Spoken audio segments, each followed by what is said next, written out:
네, 취재진은 사실관계 확인 차원 그리고 당사자 해명을 듣기 위해서 여러 번 전화를 요청했고 결국 30분 동안 단독 인터뷰를 진행을 했습니다. 김 씨는 허위 경력에 대해서는 기억이 안 난다는 답을, 또 가짜 수상 기록에 대해서는 돋보이려고 한 욕심이라고 답을 했습니다. 계속해서 신준명 기자입니다. YTN 취재진은 먼저 김건희 씨에게 2004년에 설립된 한국게임산업협회에서 2002년부터 기획이사로 일했다고 교수 지원서에 적은 경위를 직접 물어봤습니다. 이에 김건희 씨는 믿거나 말거나 기억이 나지 않는다며 정확한 경위를 확인하고 있다는 말을 반복했습니다. 이러면서 당시 근무 기간을 잘못 기재하는 착오가 있을 순 있지만 재직 증명서를 위조한 건 아니라고 강조했습니다. 실제 기획이사로 재직한 게 맞느냐는 질문을 다시 하자 김 씨는 게임산업협회와 같은 건물에 있으면서 협회 관계자들과 친하게 지냈고 이들을 자신이 몸담았던 학교 특강에 부르기도 했다는 말로 답변을 대신했습니다. 다만 협회에서 월급을 받지는 않았다고 덧붙였습니다. 이번에는 김 씨가 교수 초빙 지원서에 가짜로 적은 수상 경력에 대해 물어봤습니다.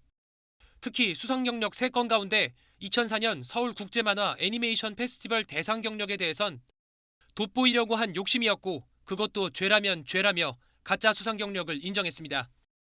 수상 경력 3건 가운데 부풀리기 의혹이 있었던 2건에 대해서는 회사 직원들과 같이 작업했기 때문에 경력에 넣은 것이라고 자신 있게 답했습니다. 김 씨는 겸임 교수 임용 당시 수상 경력 자체를 대체로 대수롭지 않게 받아들이는 분위기였습니다. 김 씨는 인터뷰에서 수상 경력을 학교 진학을 위해 쓴 것도 아닌데 무슨 문제냐고 강변했습니다.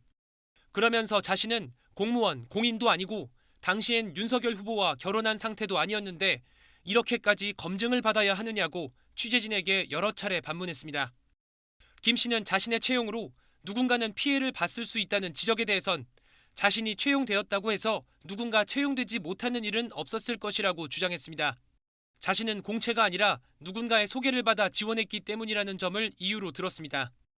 김 씨는 30분 동안 진행된 인터뷰 내내 자신의 경력은 그냥 간단하게 쓴 것이란 점을 여러 번 강조했습니다. 허위 경력과 관련된 사문서 위조죄의 경우 5년 이하 징역 또는 1,000만 원 이하의 벌금형에 처할 수 있습니다. 다만 공소시효는 7년입니다. YTN 신준명입니다.